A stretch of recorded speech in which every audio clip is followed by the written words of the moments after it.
Okay, so welcome everyone to today's session on the Conscious Consumer Report.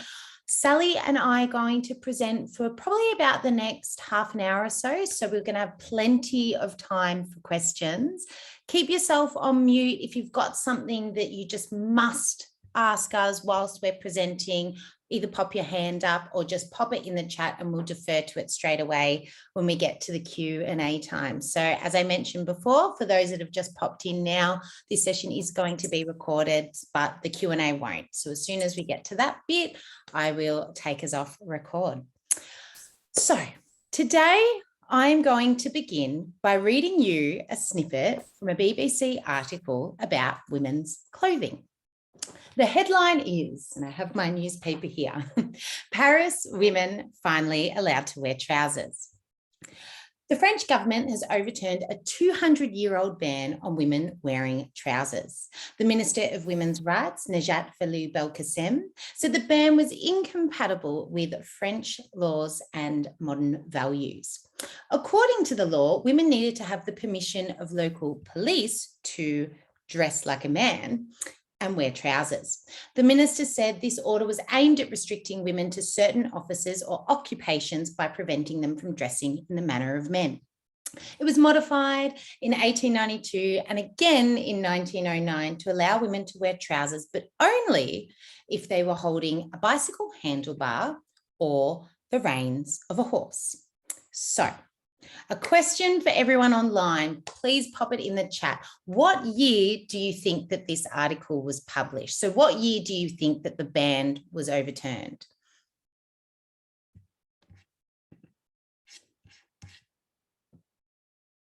Come on, don't be shy. Have a stab in the dark. 1940s, 1965. Okay. 1959, I like how specific some people get. 1978, all right, well, not even close. It was actually overturned in 2013, which is only 10 years ago, and it's pretty much, it's just so outrageous, it's almost funny, right? Well, this ban was really just the tip of the iceberg. Obviously, it took a long, long time and the courage of countless women to create change and equality. In any movement, there's always a tipping point. It's no surprise to us that many of you guessed between the 1940s and 1960s, as I did when Georgia first read this to me, because that era was the first of many tipping points for women's rights. And in Australia, women and men were beginning to think very differently about their roles in the home, in the workplace, and also in society. So where we used to see the role of women like this, now we're more likely to see something like this. So obviously we're all familiar with the woman on the right, Julia Gillard, our first female Prime Minister, and her now famous misogyny speech. Less familiar, but just as feisty, the woman on the left is the first female CEO of Macquarie Bank, Shemara Wickramanayake. She's a strong yet empathetic leader who is also a passionate climate change advocate. Today, we take it for granted that women can be and should be professionals, leaders, heads of state. And we laugh and shake our heads when we hear the phrase, behind every great man, there's a great woman. So we believe that we've reached a similar tipping point for nonprofits when it comes to acknowledging the important role that you guys are playing in society. And in particular, we really think it's time to reassess the role you're playing in a corporate partnership. Because some profits are adopting this role a little too much. Now, we're not suggesting anyone on the call today is doing this, of course, but it is a subservient role, submissive to the all-powerful corporate, and we do see it a little too much. Whereas we see your role as an essential and powerful one, but it does require courage and requires taking a stand, just as Marlene Dietrich did when she arrived in Paris back in 1933. As you can see from the photo, she was defiantly wearing trousers, sticking a finger up to the ban that existed. So who are the two women here today talking to you about women's rights? Well, I'm Georgia. I'm the co-founder of BePartnerReady.com. Hi, everyone. It's great to be here. I'm Sally. My day job is head of media at the ABC, but I also work as shareholder and advisor to BePartnerReady.com. And today we're really excited to bring to you some research statistics that we believe prove beyond a doubt that you have immense power when it comes to a corporate partnership. So corporate partners can transform a nonprofit's ability to fast track its mission. At bepartnerready.com, we help nonprofits to win those corporate partners. So we run an online training program that some of you online might be familiar with that delivers a robust methodology, and it was refined by my co-founder, who is also on the call today, Hayley Cavill-Jaspers, who has been refining and utilising this process for over 20 years. So this methodology not only gets you ready for corporate partnerships, but it helps get you winning them. And we've had numerous nonprofits from the likes of Bully Zero, Pet Rescue, Greening Australia, to name a few, that have actually used and implemented this program to win multi-million-dollar partnerships. One thing I make clear in all the webinars that we do is that myself and Hayley, we are corporate partnership specialists. We're not fundraising consultants, and we're also not a research firm. So the methodology is delivered by 7 monthly modules, and you implement these within your organisation as you learn. The program contains a bunch of unique tools, some that I've helped co-create, tailored for both Australia but also New Zealand. So you can download this 7-step infographic at the website, but Georgia and Hayley are going to also provide it as part of the follow-up resources. So something that we do at bepartnerready.com to empower nonprofits to win corporate partnerships is conduct research. And so today we're going to run you through some stats from the latest Conscious Consumer research study. It's the 3rd Conscious Consumer report that's been published. We also did one in 2020 and 2021, so hopefully you've had a chance to read those. And Hayley has actually been tracking this for over 20 years, so has a wealth of information to draw on. In the broader report, there are 20 stats. There's commentary on what it means for you and your partnership stories for inspiration. And also it is free to download thanks to the partners that you'll see on the screen. So you don't need to write down any of the stats today. Obviously we're recording. So yeah, just sit back and enjoy the stats, and then you can look at them in more detail afterwards. So our research has canvassed consumer attitudes towards corporates doing good.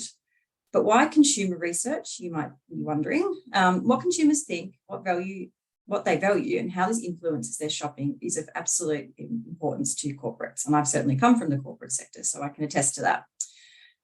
They're highly attuned to what customers are saying. They watch the consumer landscape like a hawk. And if you're in doubt about this, Australian companies spend a whopping $3.4 billion a year on similar market research. And how do consumers actually influence corporate behaviour? Well, they have some very powerful tools at their disposal to bring about change: their skills, their voice, and their wallet. So their skills: preferring to work for a company that has a good reputation in corporate social responsibility, otherwise known as CSR, and refusing or quitting a job that doesn't have a good reputation in CSR. Their voice.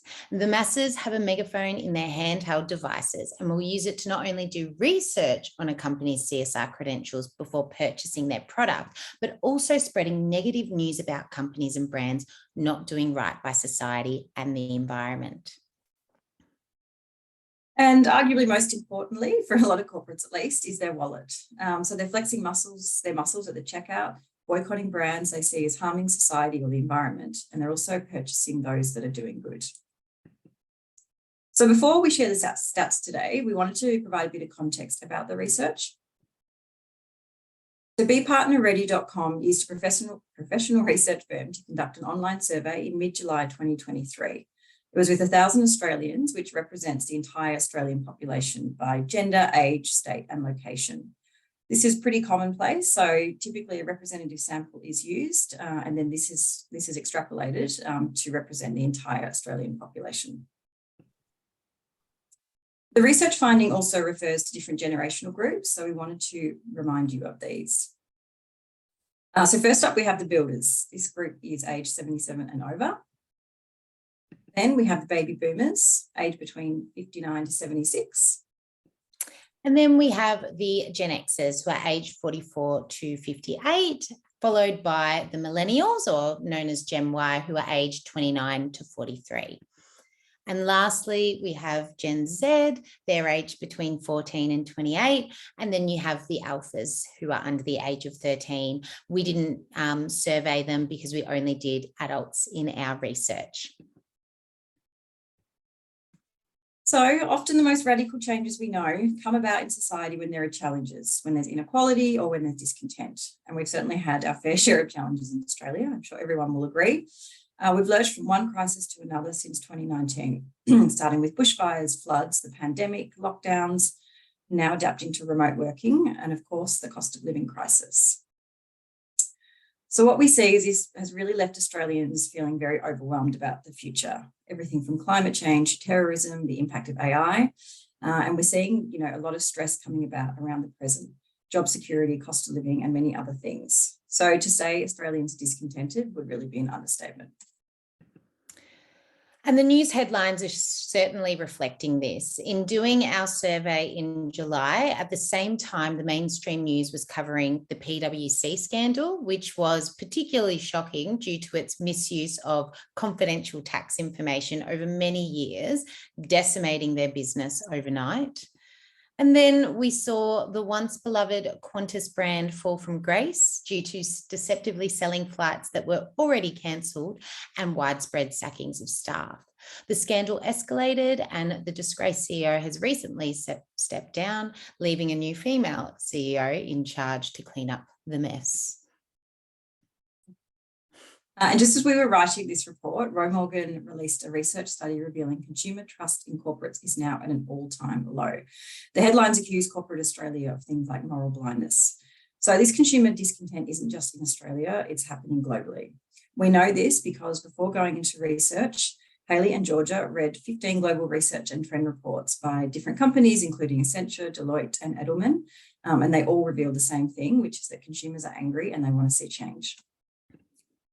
So we're going to share 4 key highlights from the report. And if you're a company, you'd probably call them lowlights because there is some bad news for corporates, but very good news for all nonprofits.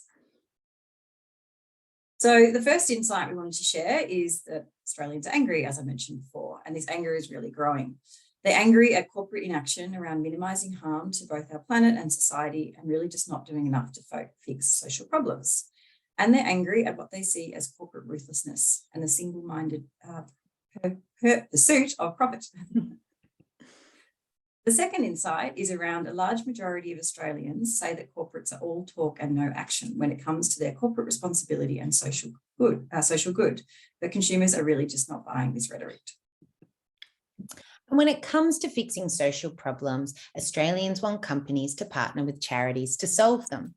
And it makes sense, doesn't it? Because you're already at the front line solving some of our toughest social and environmental problems. You know the solutions that are required, but often lack the resourcing. And lastly, when a company runs any kind of doing good activity, doing it with a charity adds credibility.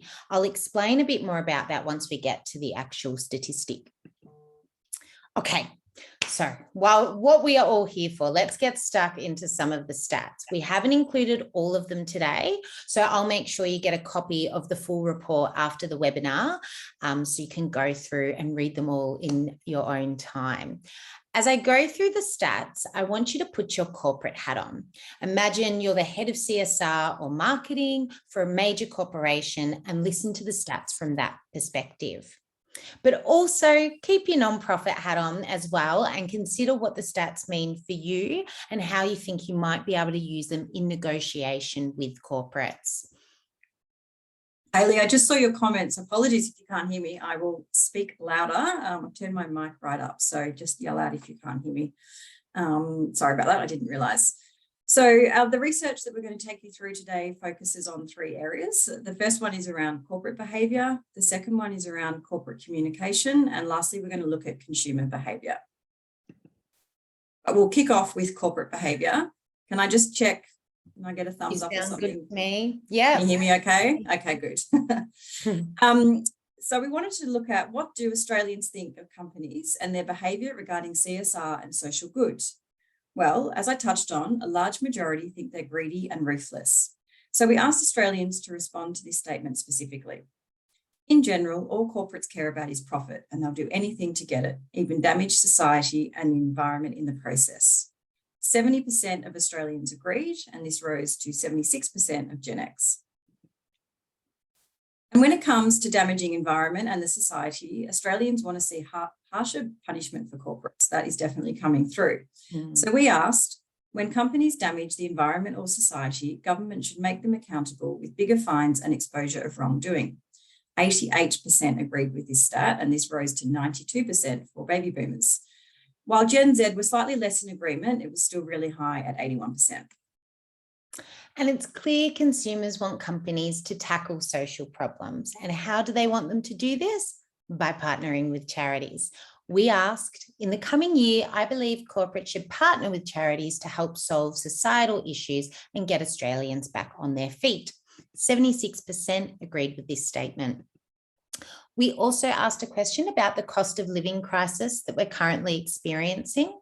And we asked, it seems that everyday Australians are struggling with the cost of living and donating less to charity. Now more than ever, companies should step in and invest more in charities. 76% again agreed with this statement. But how do they want them to invest? They want them to invest in long-term partnerships. The statement we put forward was, which, if any of the following are ways you prefer a company or brand to support or invest in a charity. As we tackle some of the most challenging problems of all time, it appears that people are realizing that collaboration is not only desired, but it's the only way to go about it. The top result was long-term partnership. So almost half of Australians want companies to invest their full resources with a tangible social goal in mind. For example, it could be to plant 1 million trees, to fund a hospital, to build a crisis line. Consumers want companies to be genuine partners in this. They want them to bring all of their resources to bear, not just money. The second was essential products. 36% want companies to provide essential products to charities. So this could be food or computers, office space, transport, etc. And the third was a percentage of sale. So 28% of consumers are keen to see a percentage of sale go to a charity. We know this as cause-related marketing. Partnerships was far ahead of other common strategies, including a philanthropic foundation, which is often embraced by companies, but was actually in the bottom 3 of the preferences that we put forward. That is such a powerful stat. So we hope you guys get to use that. And a brilliant example of a company that is bringing all of its resources to bear that we wanted to share is the partnership between Rebel and Lifeline. So since 2021, Rebel have made a significant financial commitment, but they've also initiated campaigns. They've leveraged their digital channels. They've brought in sporting personalities, most recently one of the Matilda players, and they've also utilised their retail outlets for campaigning and fundraising. And more recently involved suppliers as part of this broader partnership. You can read about it in the report. It's one of the examples. In just 2 years, they've already contributed over $1 million. The main partnership activation happened in October. Gee, I don't know if it's running in November as well, but perhaps if you pop into a Rebel store, you'll still see it. This year, Rebel have also bought in Adidas for the first time, as well as street artist Mulga, and they're offering a limited edition collection of merchandise with 100% of the profits going to Lifeline. Yeah, I think they'd be in wrap-up mode now, so it might be kind of coming out of stores. But I love this example, and to me, this is what a partnership looks like. It just reinforces again that a donation from a company is not a partnership. Partnerships are multi-layered, they're long-term, and of course, they're mutually beneficial. And what's interesting is that from our research, the majority of consumers know the difference, but for some reason, many nonprofit boards don't. They still see a corporate as, you know, simply a line item in the fundraising budget, basically as a cash cow. Okay, so now we're going to move through to what Australians think about the way corporates communicate their CSR and their social good. So we asked the question, most companies are all talk and no action. 63% agreed with this really simple statement, and this rose to 69% amongst Gen X. So obviously what this tells us is that companies are just not doing enough. They need to do more, and those that are doing good need to communicate it more effectively. It's really important that they provide substance, evidence, tangible impact, and data. And why we think this is so powerful is that you guys on the line, you are that action, you are that tangible data. So you are in a really powerful position. Adding a charity definitely gives credibility, as our research shows. So the statement we asked Australians was, when seeing a company or brand getting behind a cause, it's more credible and genuine if they're partnering with a charity or non-profit to affect social change. A mouthful, that one. 72% of Australians agreed with this statement. So it's really clear that consumers are sceptical about the claims that are being made by companies around their CSR, but they actually believe it a whole lot more when a charity is involved. Maybe not a big surprise, but we think it's really important because charities are trusted so much more than corporates. I want to just elaborate on this a little bit, the difference between cause and charity or non-profit. So sometimes companies will jump on board a cause or voice an opinion about a social issue. So companies turning their logo rainbow for Pride Month. The cause there is diversity and inclusion. And you might be familiar with what you can see on the screen, which is the Dove campaign for real beauty. The cause here is body positivity. So this is a bit of a trend, companies embracing a cause, but not actually contributing to a charity or not making it apparent that a charity is actually benefiting from this activity. So for example, KitKat could easily have run a campaign about taking a break because it's good for your mental health. That would have made sense, yeah? But by adding a charity, Are You OK? That gave the campaign far more credibility in the eyes of consumers, according to our research. Right. And so now the last stat in this section, Australians can spot a PR stunt when they see one. So the statement we asked was, it's good when a company or brand uses its promotional channels to amplify a topical cause or issue, but if I can't see a genuine commitment to that cause, it's just a PR stunt or woke washing in my view. 76% agreed with this statement, and this rose to 81% amongst millennials. So it's really important, therefore, that companies and brands take action before briefing in the PR team. This ensures that there's substance or that data we talked about to any claims they are making about doing good. Also, if you are already in partnership with companies, please make sure, and we definitely recommend that you have tangible outcomes that you can communicate. And our last section is about the way consumers behave to exert their power and send a message to corporates. So Australians will quit or refuse a job due to a company's poor CSR reputation. So the statement was, in the last year, I have actively refused a job or quit a job because of the employer's poor reputation in social responsibility. 13% of Australians agreed with this statement, but this rose to 22% amongst Gen Z, which is 9 percentage points above the average. In the wake of the Great Resignation, attracting talent is of great importance to corporates. This stat shows in particular that doing good actually helps to attract Gen Z. And where we see Aussies really using their decision-making power is at the checkout.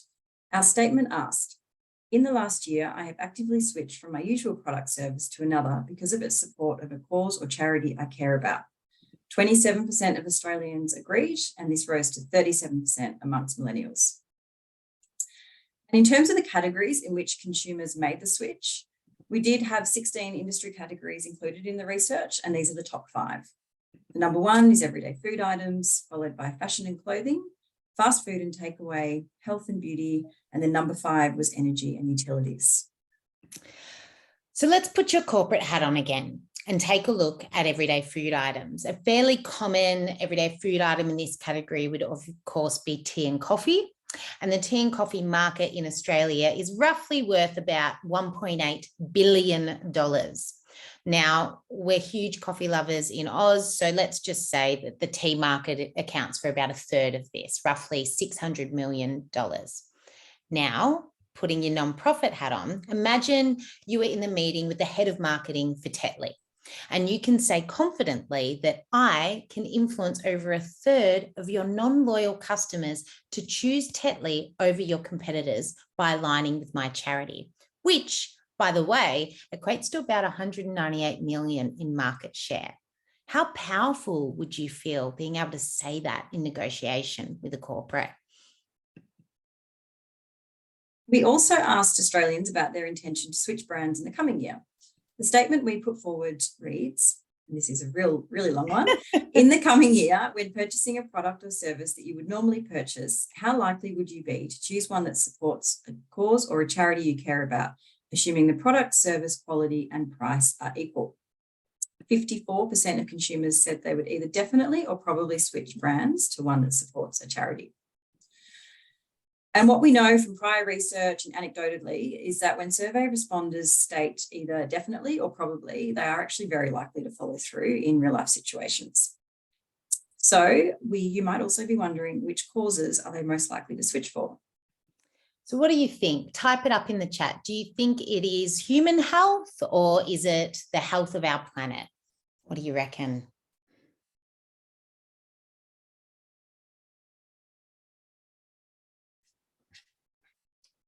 No one knows. Fair enough. Both. Someone said planet, health of the planet. Well, Julie, you are right. It is both. The top two causes that prompt Australians to switch brands are climate change and healthcare, illness prevention and medical research. This was followed by environmental conservation, the mental health services, and then domestic family violence. So you can actually see by the percentages here that the top five are pretty close.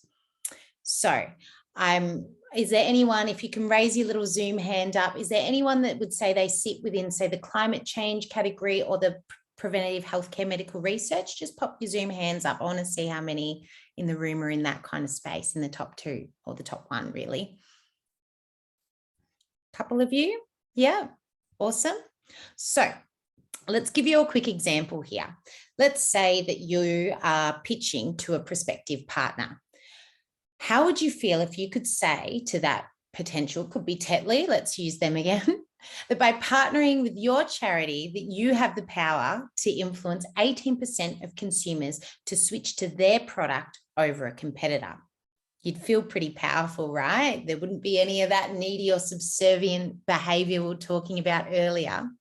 So one thing I would highly recommend for anyone that's on the call today, and if your charity does sit within that top five, I want you to be communicating this to your prospective as well as your existing partners, because this is some really powerful information that especially a marketer is going to want to know about. Absolutely. So that's it for the stats today. Obviously, there are more stats in the research report, which we will be sharing.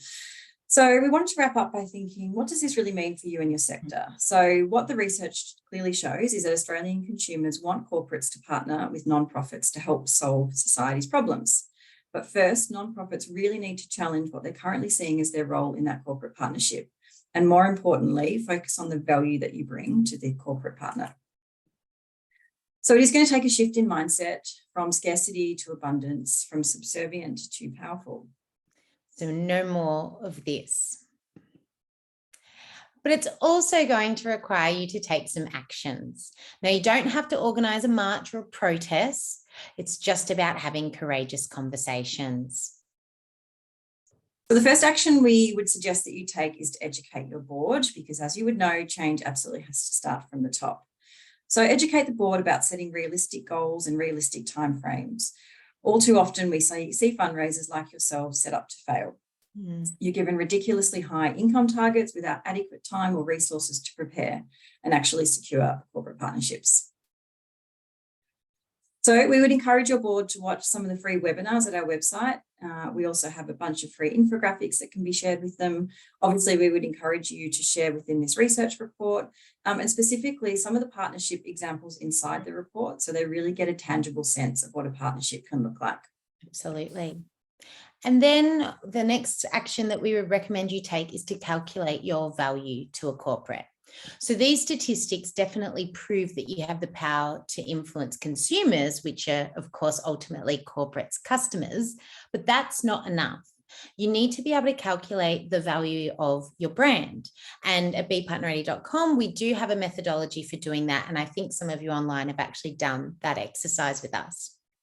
The other thing that you need to do is to value your assets, what you tangibly have to offer to a potential partner, so you don't end up giving them away for a song.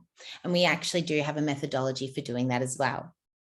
Because knowing your actual value will give you real confidence and power in negotiating with corporates. For too long, we've found that corporates just dictate the terms and dictate the value, and we think that it's time for a change.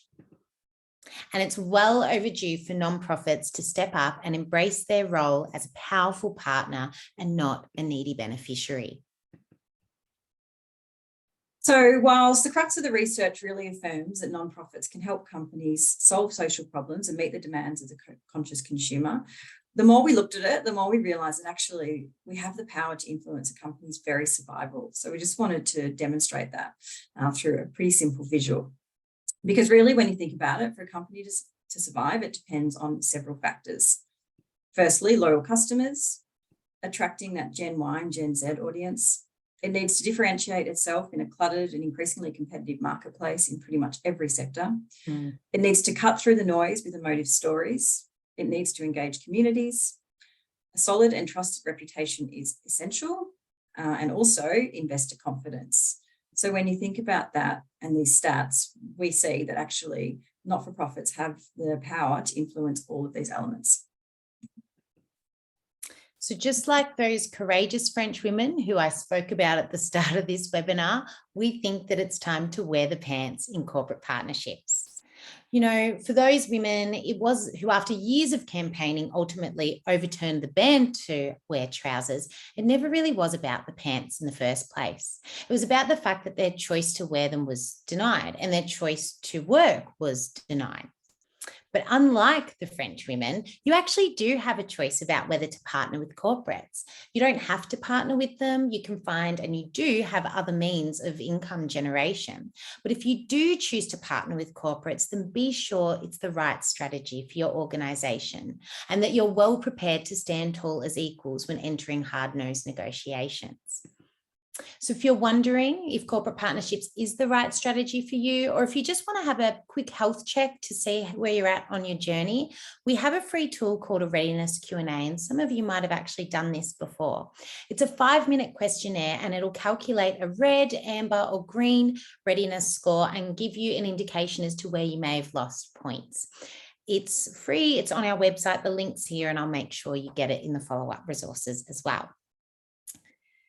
And then to round out the webinar series that we've been running for the last couple of months, we actually are going to hear from a charity, a small organisation who did calculate her value and embraced her power, which will be on the 29th of November. So this webinar is all about how Bully Zero changed their mindset, as well as the actions they took to win multi-million-dollar partnerships with the likes of TikTok, Job Trainer, Green Nation Life, and more. This is a really great event, and it's so good when you get to hear directly from the horse's mouth from a nonprofit organisation, but it would be one that would be great for your board to attend as well. So feature the statistics from the report on your website and in your presentations to corporates. They're all there for you. You'll get a copy of the report after the webinar today, and I would love for you to use them. One thing I find when I do have a look at some nonprofit websites is that they make claims on their partnerships page without any stats to validate what they're saying.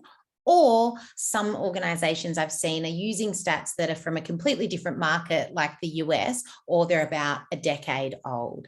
And I think there should be time for a change here. So you are more than welcome to use any of the stats that validate whatever it is you're trying to say. But if you do, just be sure to reference it, otherwise it lacks credibility. So you can see the reference is up here. Otherwise it's in the full report. So just copy and paste that wherever you need to. Now, if you haven't downloaded the report already, you can scan the QR code, but I am going to send it through to you on email this afternoon. So we will head straight into questions. So thank you so much for listening to Sally and I today. We hope you're feeling inspired and you are ready to get out and put on a nice pair of trousers, we'll open up to questions now. Before I begin, though, I will just stop that recording so people can come off mute and ask any questions that they would like.